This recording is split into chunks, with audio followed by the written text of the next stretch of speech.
আসসালামু আলাইকুম রহমতুল্লাহ। আজকের এই ভিডিওতে আমরা জানবো এমন কিছু নিশানা সম্পর্কে যেগুলো প্রকাশ পেলে বুঝতে পারবেন আল্লাহ আপনাকে ভালোবাসতে শুরু করেছেন।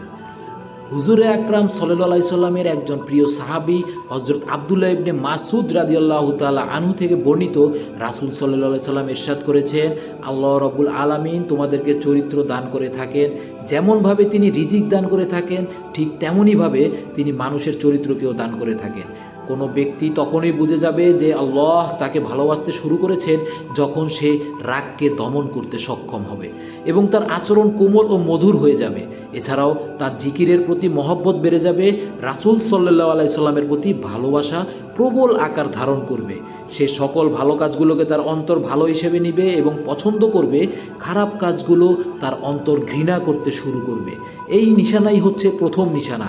তখনই বুঝতে হবে ওই ব্যক্তিকে আল্লাহ ভালোবাসতে শুরু করেছেন। দ্বিতীয় নিশানা হলো, আল্লাহর রসুল সাল্লাল্লাহু আলাইহি সাল্লাম ইরশাদ করেছেন, আল্লাহ রাব্বুল আলামিন যাকে নিজের প্রিয় বান্দাতে পরিণত করেন তাকে অনেক সময় সামান্য পরীক্ষার মধ্যে ফেলে থাকেন। মানে তিনি এটি দেখতে চান যে আমার এই বান্দা আমার সিদ্ধান্তের উপর কতটা খুশি হতে পেরেছে আর কতটা নারাজ হয়েছে।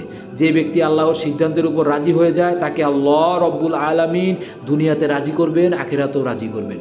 কিন্তু যে ব্যক্তি সেই সময় আল্লাহর সিদ্ধান্তের উপর খুশি হতে পারে না এবং বলে যে এটি আমার সঙ্গে কি হয়ে গেল, আমি তো নামাজ পড়ি এবং কোরআন তেলাওয়াত করি, তাহলে কেন আমার মাথা ব্যথা করছে, কেন আমার জ্বর আসলো, কেন আমি এত বড় ধরনের ব্যবসায়িক লসের মধ্যে পড়লাম, কেন শুধু আমার সাথেই সব হয় আর মানুষের সাথে হয় না কেন, যারা আল্লাহকে ডাকে না, নামাজ পড়ে না, কই তারা তো ভালোই আছে। এই ধরনের কথা বলে আমরা আল্লাহ তাআলার প্রিয় বান্দা হওয়ার পরীক্ষায় নিজে ব্যর্থতার পরিচয় দিচ্ছি। অর্থাৎ বোঝা যাচ্ছে যে মানুষের উপর আরোপিত পরীক্ষা নিরীক্ষা হলো আল্লাহ তাআলার ভালোবাসার দ্বিতীয় নিশানা।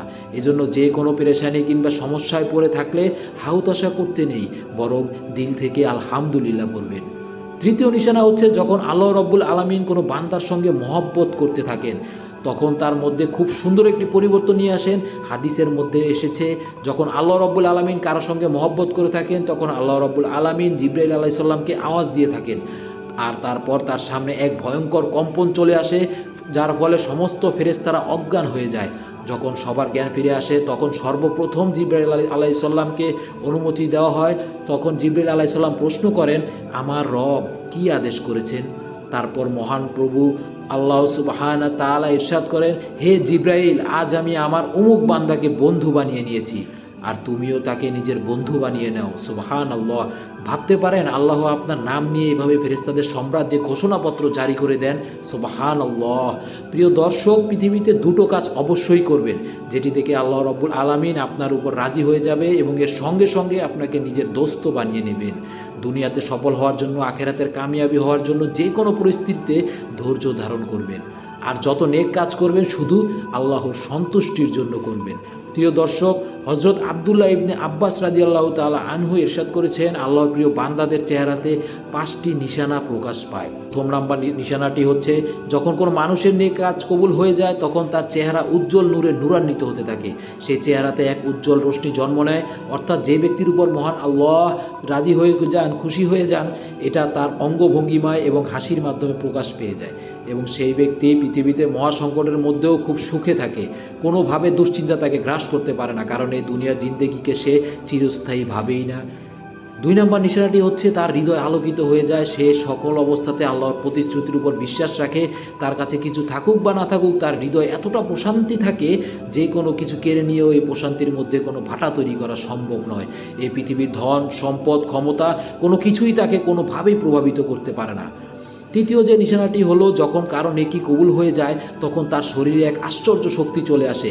সেটি হলো তার হৃদয়ের নেকির শক্তি। তখন শয়তান তাকে গোমরা করতে পারে না। শয়তানের হাত থেকে বাঁচার শক্তি আল্লাহ তাআলা তার হৃদয়ে সৃষ্টি করে দেন। চতুর্থ যে নিশানাটি হলো, সে তার নিজের ধন এবং মালের উপর খুশি থাকে আর সে কারণে আল্লাহ তাআলা তার ধন সম্পদে বরকত দান করতে থাকেন।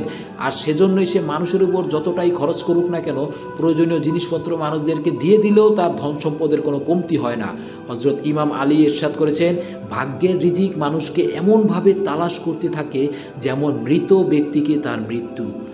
পঞ্চম নিশানাটি হচ্ছে, মানুষের হৃদয়ে তার জন্য আল্লাহ তাআলার ভালোবাসা সৃষ্টি করে দেন। অর্থাৎ যে বান্দার প্রতি আল্লাহ তাআলা খুশি হয়ে থাকেন তখন তার জন্য মানুষের হৃদয়ে ভালোবাসার জন্ম দিয়ে দেন।